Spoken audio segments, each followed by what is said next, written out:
This episode of The Bill and Callie Show is brought to you by Ray's Movers and Self-Storage, offering storage solutions and all your moving needs.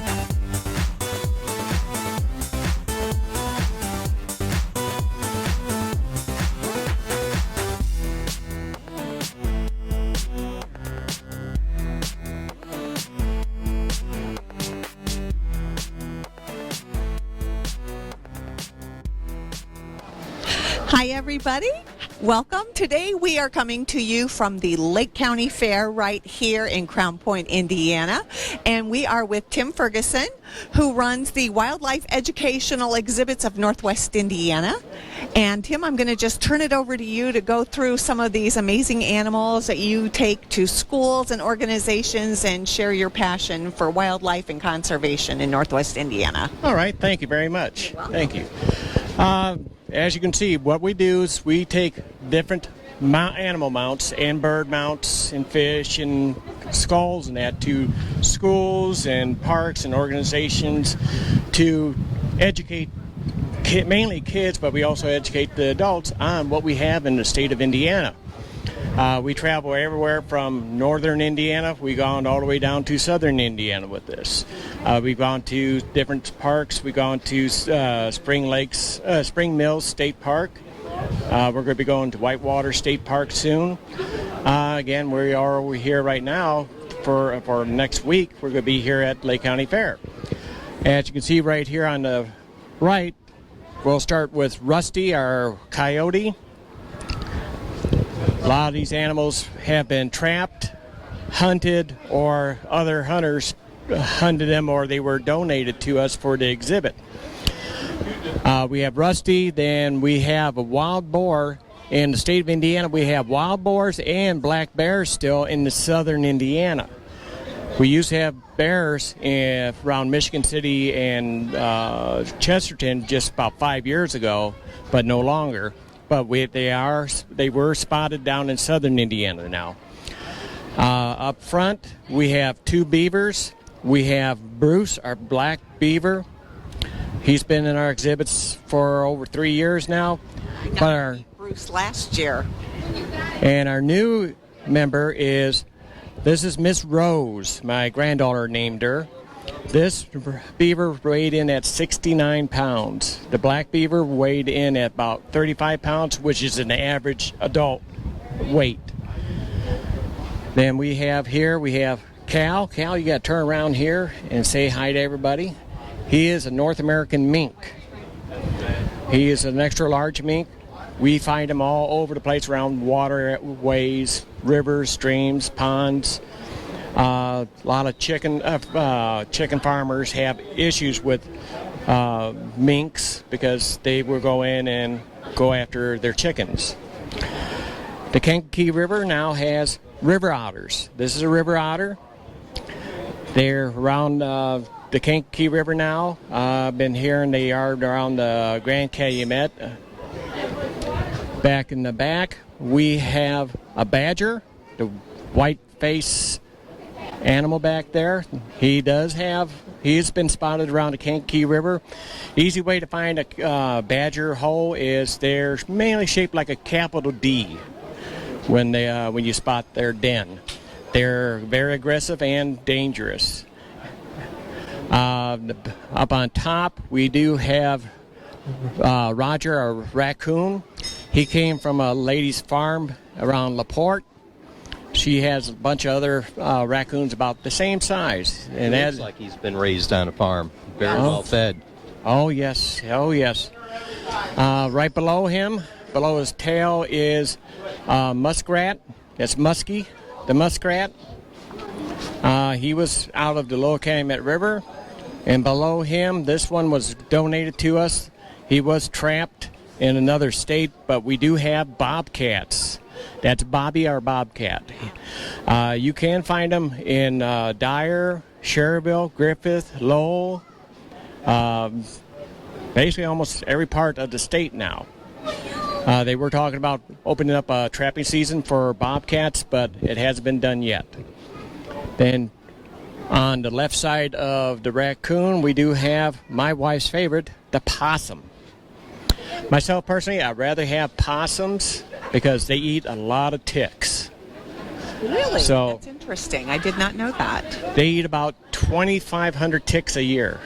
So people don't like them. It's just because of the looks, but they do us a great favor by eating ticks out there. And of course, what does ticks have?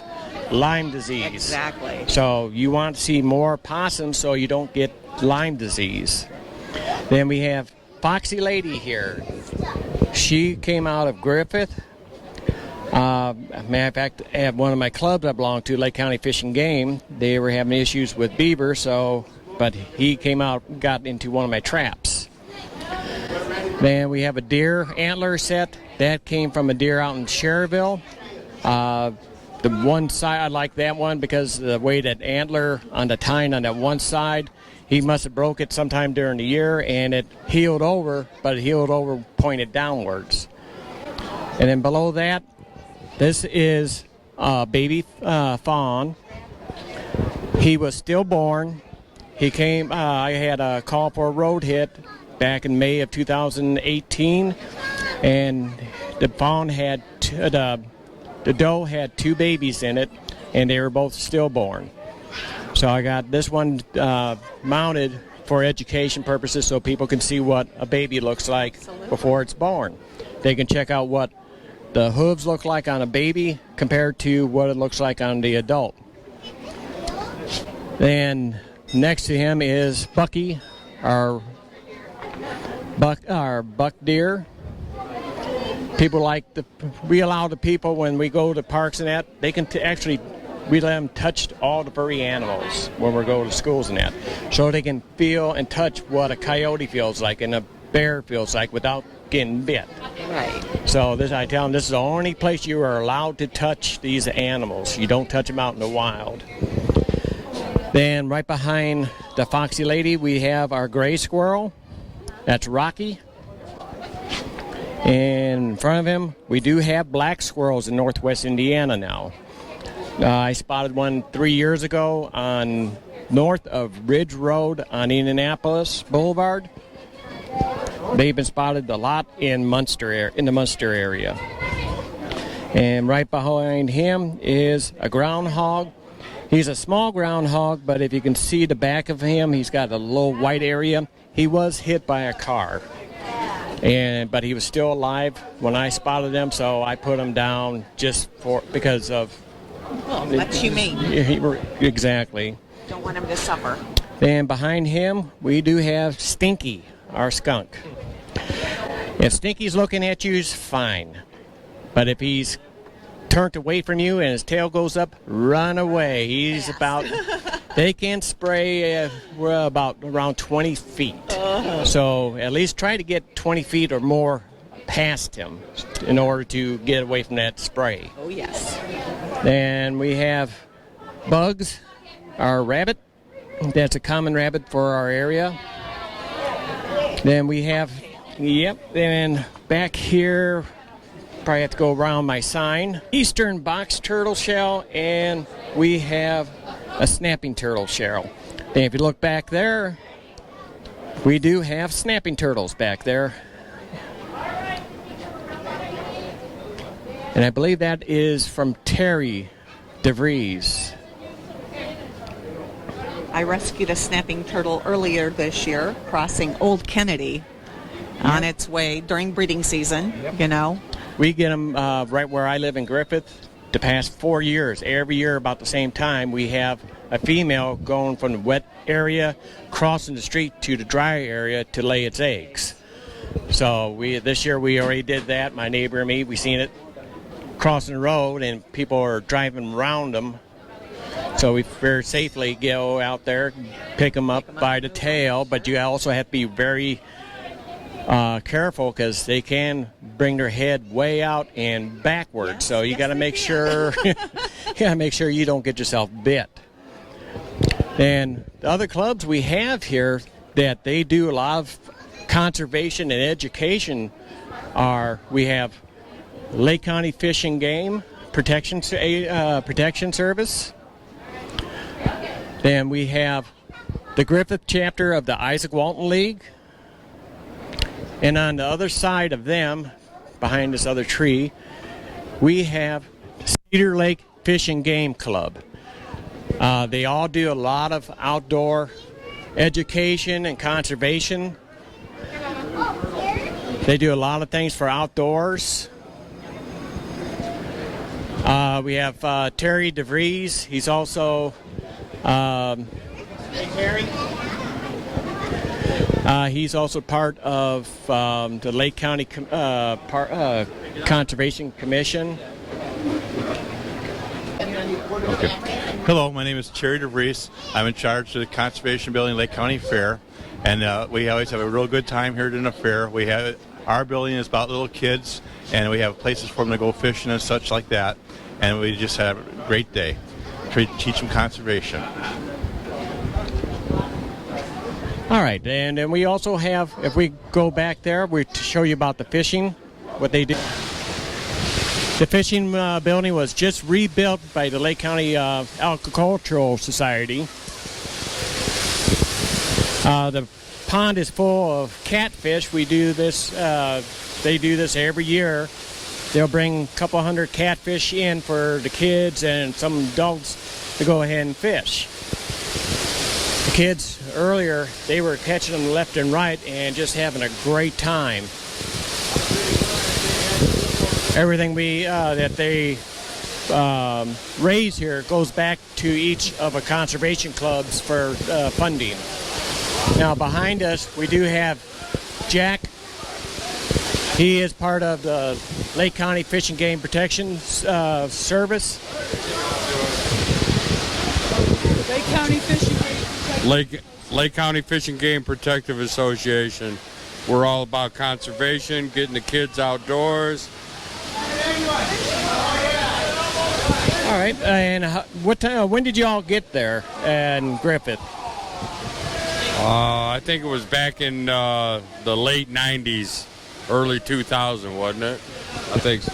And that they do then going out and doing a lot of other projects with kids, just like with Isaac Walton's Lake County Fish and Game. Also does archery clinics, take your kids fishing days. They do other programs for kids for under education. They also help sponsor the Hunter Education Association. They also help kids on kids camps. They sponsor kids for the Carl Kelly Kids Camp down in West Lafayette. All right. This is Big Dan here. He's a DU, Ducks Unlimited. Outstanding catch by the young man here. Yeah, look at that. We get a lot of volunteers out here to help us out from different organizations. You don't got to touch it. That's what's off. They're big fish. For luck, you got to catch the fish. There you go.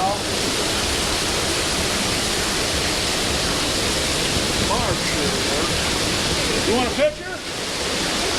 Come on, stand right over here. Look at the camera. Say big fish. Give him some sugar. This episode of The Bill and Callie Show is brought to you by Ray's Movers and Self-Storage, offering storage solutions and all your moving needs.